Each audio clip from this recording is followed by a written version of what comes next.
All right, good evening. Um, Tonight we're going to talk about Chapter 7, The Americans. It's one of my favorite chapters, but a lot of people consider it boring because it doesn't involve wars or crazy, things that sometimes people prefer to talk about. I'm going to scroll back to the first page, and sorry about any confusing. Sometimes the best laid plans of mice and men, you know the rest. All right, Chapter 7, Balancing Nationalism and Sectionalism. And we've already talked about the differences between nationalism and sectionalism.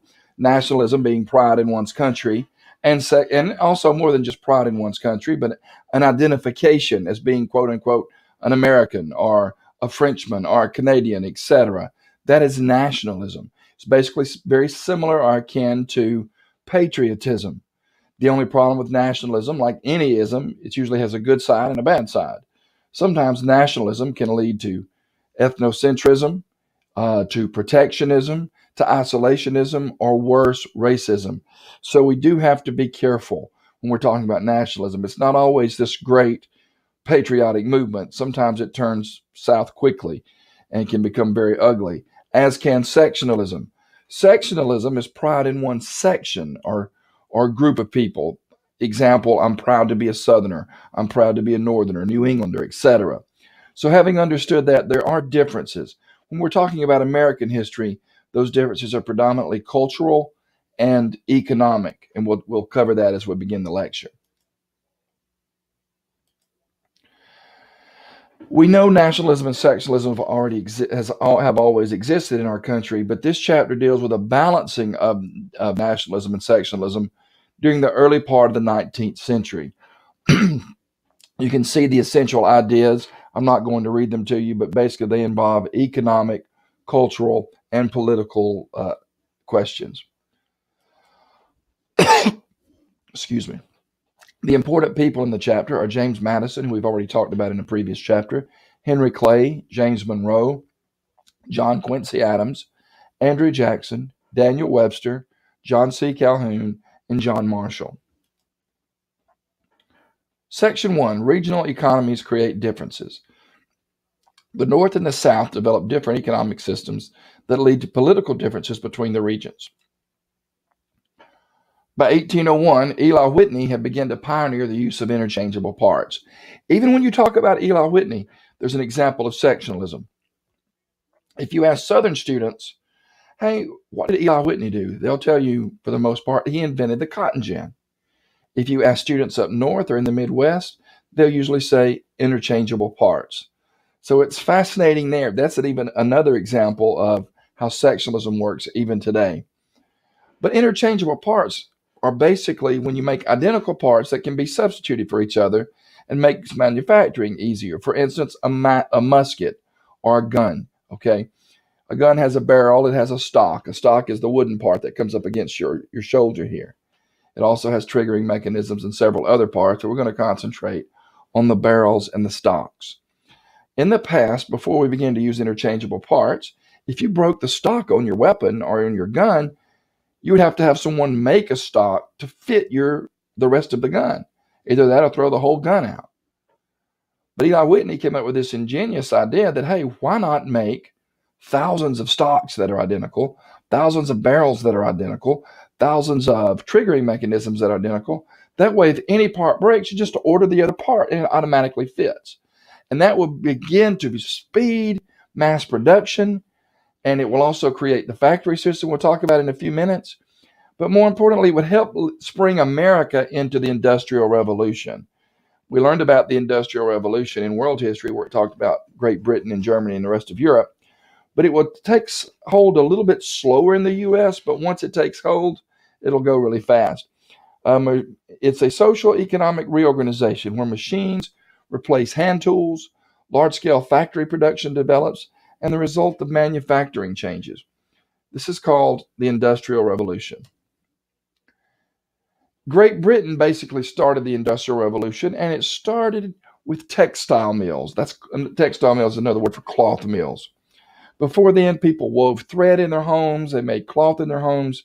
They sewed it in their homes. Sometimes they would trade out. One woman might do the thread. Another down the road might do the cloth. But it was all built in the homes. The idea of a factory where you had thread, weaving machines, cloth, all this where you can make it all in one place, would really take off during the Industrial Revolution. And a lot of this had to do with the use of water power. Water would turn a wheel, a water wheel, which would be connected by a series of pulleys and clutches, which basically would run an entire factory. In the United States, we mainly got most of our economic success from trading with other countries. However, when Jefferson declared an embargo in 1807, and then War of 1812 blockaded the coast, Americans began to support building things here. When you see the word domestic, like domestic industry, that means built here in the United States. Samuel Slater was a factory worker who came from Great Britain. He memorized the parts of a factory. It was illegal to take plans out of a factory. As a matter of fact, you could be imprisoned or possibly executed for treason. So he didn't take plans on paper. He memorized the different parts of the factory and built one in Rhode Island.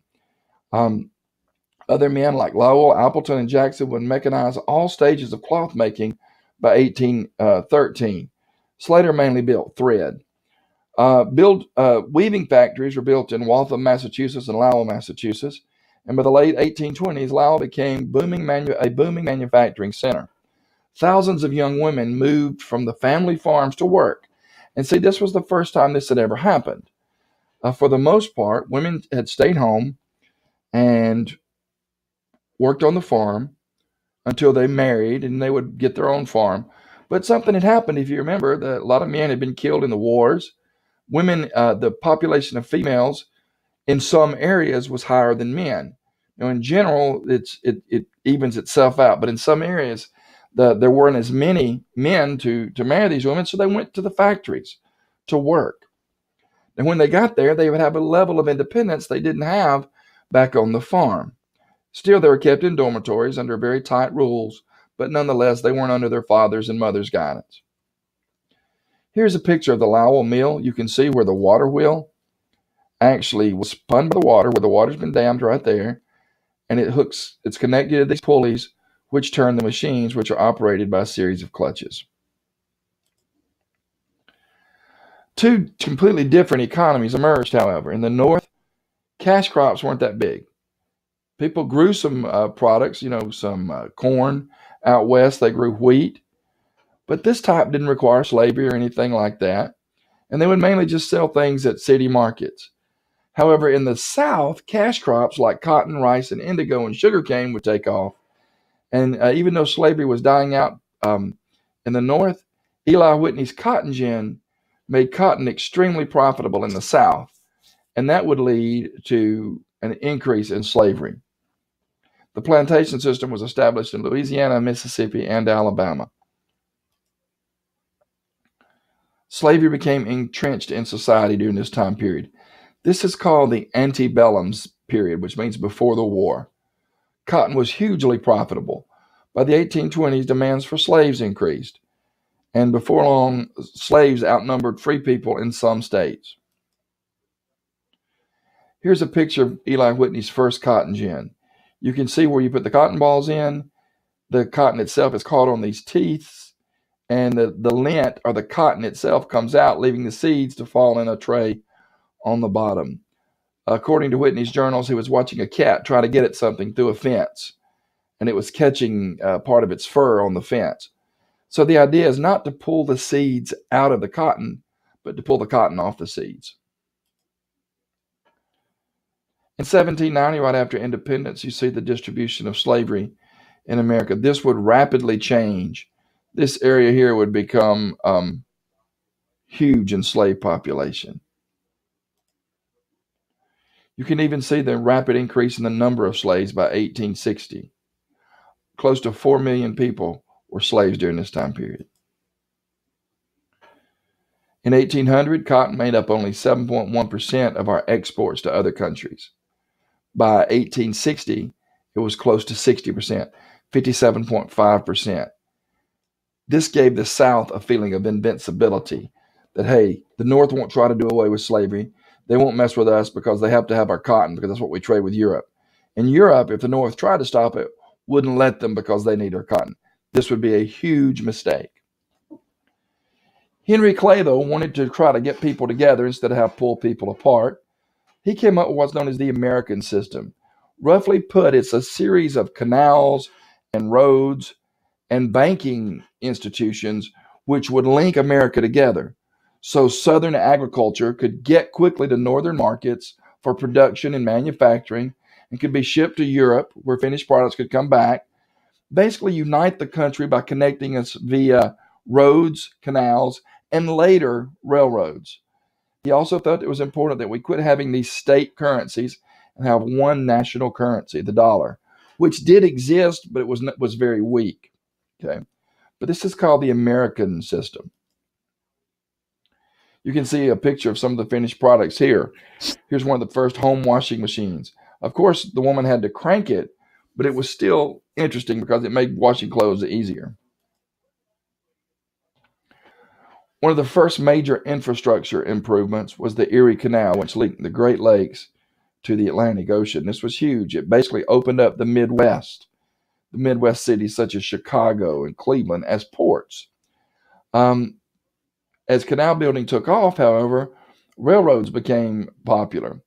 By 1825, the first steam engine was built, and it wouldn't be too long before canals would almost be obsolete because any city could basically become a port of call because railroads could move goods quickly from the actual port cities to these inland cities. However, cities on the river and on the ocean still did much better than inland cities early on because of the tremendous amount of water power. The National Road was finished in 1838, and it went from Cumberland, Maryland, all the way to Vandalia, Illinois. And you see where the Erie Canal, like I said, basically made the Great Lakes connected to the Atlantic Ocean. Other states would build over 3,000 miles of canals by 1837. Here's a picture of canals and railroads that were built and roads. It's fascinating how infrastructure took off. Whenever you hear the word infrastructure, that's roads, bridges, railroads, utilities, anything that connects the country together. The human infrastructure, for example, is basically the skeleton and then the veins inside of that too. So basically, when you hear about bridges collapsing or getting old, that's part of the infrastructure. To pay for all these roads and all this infrastructure improvement, Madison proposed the tariff of 1816, which anything coming into the country, a tax was put on it. And it increased the cost of foreign goods. And it made people more likely to buy American goods, which would become cheaper, and it helped pay for these improvements. People in the North welcomed it because they built the things that people would now have to buy.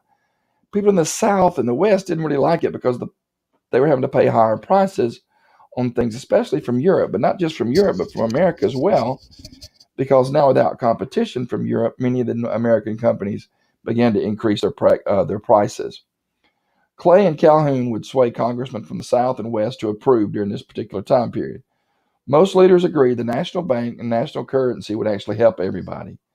And by 1816, the Second Bank of the United States was chartered, and it was chartered for 20 years.